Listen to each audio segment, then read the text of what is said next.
E aí, tudo bem? E se o grande segredo para ficar rico não tiver nada a ver com planilhas de Excel ou, sei lá, com o mercado de ações? E se o segredo estiver, na verdade, dentro da nossa própria cabeça? Hoje, a gente vai explorar uma ideia que, olha, é bem radical.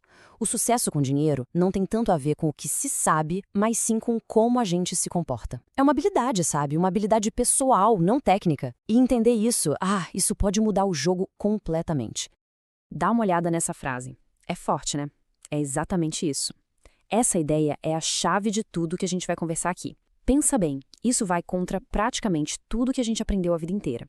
Aquela história de que para ser rico precisa ser um gênio da matemática ou ter um diploma de uma faculdade chique. A verdade, como a gente vai ver, é que a coisa toda é muito mais sobre psicologia do que sobre números. Para a gente entender de vez o poder do comportamento, vamos começar com uma história que, sério, parece até mentira. Imagina só a cena. Um gênio da tecnologia, um dos caras por trás da internet que a gente usa todo dia, tá lá com os amigos jogando moedas de ouro no meio do Oceano Pacífico.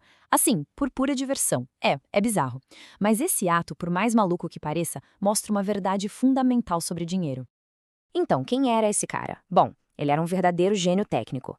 Ele projetou uma peça super importante para roteadores Wi-Fi. Sucesso profissional, com certeza absoluto. Mas a relação dele com o dinheiro era, para dizer o mínimo, bem imprudente. A história das moedas de ouro não é só uma fofoca, sabe? É um sintoma claro, gritante, de que ser brilhante numa área não garante absolutamente nada quando o assunto é sabedoria financeira. E essa história aqui nos joga direto num paradoxo fascinante. Um paradoxo que é perfeitamente ilustrado pela vida de dois homens. As histórias deles seguiram caminhos financeiros completamente opostos, por motivos que, olha, desafiam qualquer lógica. Então, de um lado a gente tem o Ronald Read, um faxineiro, frentista. Do outro, Richard Fuscone, um executivo de sucesso com um MBA de Harvard. Se a gente for pelo senso comum, o destino financeiro de cada um parece meio óbvio, né? Pois é. Mas o senso comum, nesse caso, estava redondamente, espetacularmente enganado. Vamos começar pelo Ronald Read, o faxineiro. Ele comprou uma casa simples, de 2 quartos, por $12 mil, e morou lá a vida inteira. Pensa só, $12 mil. Esse número não é só um preço, ele representa uma vida inteira de simplicidade, sem luxo, sem ostentação. Uma vida onde ele já tinha o que era suficiente. Agora, vamos para o outro lado da moeda. $90 mil por mês. E calma, isso não era o salário do Richard Fuscone, era só o custo de manutenção da mansão dele. Uma casa com 11 banheiros, 2 elevadores, é um estilo de vida extravagante, né? E o pior, era um castelo de cartas, construído numa base financeira que estava prestes a desmoronar. E agora, a grande virada da história. Quando Ronald Read, o faxineiro, morreu, ele deixou um patrimônio de, pasmem, $8 milhões. 8 milhões. A maior parte ele doou para a caridade. E o mais incrível, ninguém, absolutamente ninguém, fazia ideia. Foi uma fortuna construída em silêncio, com muita paciência, ao longo de décadas.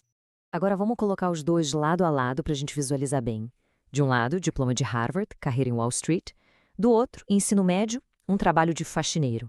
O que explica uma diferença tão absurda nos resultados? Não foi a inteligência, não foi a experiência. Foi uma coisa muito mais simples, paciência contra a ganância. No fim das contas, foi o comportamento que decidiu o jogo. E a história desses dois nos ensina uma lição assim, fundamental. Ficar rico e continuar rico são duas coisas completamente diferentes. São quase dois esportes diferentes. O Fuscone era um craque em ganhar dinheiro. Já o Read era um mestre em não perder dinheiro. E no longo prazo, é essa segunda habilidade que realmente faz a diferença. Pensa assim. Para ficar rico, muitas vezes é preciso correr riscos, ser otimista, se jogar. Mas para continuar rico, aí a mentalidade tem que ser outra. Totalmente outra. É preciso humildade. É preciso ter aquele medo saudável, sabe? Aquele que te lembra que tudo pode ser perdido. É menos sobre atacar e muito mais sobre se defender. É um jogo de sobrevivência, no fim das contas. E essa é a grande sacada. É a essência da mentalidade de sobrevivência. A verdadeira riqueza não vem de uma única atacada de sorte, de uma grande aposta. Ela vem de conseguir evitar o nocaute financeiro, ano após ano. O Ronald Read, ele nunca se colocou em risco de ir à lona. Já o Fuscone, cego pela ganância, apostou tudo o que tinha e perdeu tudo. Mas fica a pergunta, né? Por que alguém como Fuscone, que já tinha tanto, arriscaria absolutamente tudo?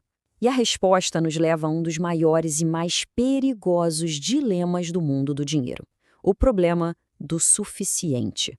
A ganância dele não surgiu do nada. Ela veio da completa incapacidade de olhar para o que tinha e dizer: chega, já tá bom. Tem uma história ótima que ilustra isso perfeitamente. O escritor Kurt Vonnegut estava numa festa, na casa de um bilionário, e comentou com um amigo dele, o também escritor Joseph Heller. Cara, esse bilionário ganhou mais dinheiro só ontem do que você ganhou com seu livro mais famoso a vida inteira. E a resposta do Heller é simplesmente genial. Uma das maiores lições de finanças que existem. É verdade, mas eu tenho uma coisa que ele nunca vai ter: o suficiente. E essa é a pergunta de US$ 1.000.000, né? Quando é que a trave do gol para de se mover? Porque a comparação social é isso. É um jogo que não dá para ganhar, uma batalha sem fim. Sempre, sempre vai ter alguém com mais. E se o objetivo muda o tempo todo, a satisfação se torna impossível. Foi exatamente esse jogo perigoso que o levou o Fuscone a arriscar o que ele tinha e precisava para tentar conseguir algo que ele não tinha e não precisava. Ok, então, depois de tudo isso, qual é a grande lição? O que a gente tira dessa história toda do Reed e do Fuscone?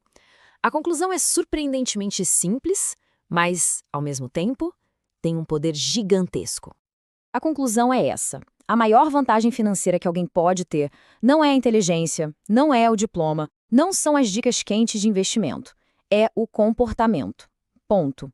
A paciência, a humildade e principalmente a capacidade de saber o que é suficiente. Esse é o verdadeiro superpoder financeiro. E no final, tudo se resume a essa pergunta: o jogo que está sendo jogado é para ganhar ou é para não perder? Porque, como a gente viu, ficar rico é jogar para ganhar. Agora, continuar rico é jogar para não perder.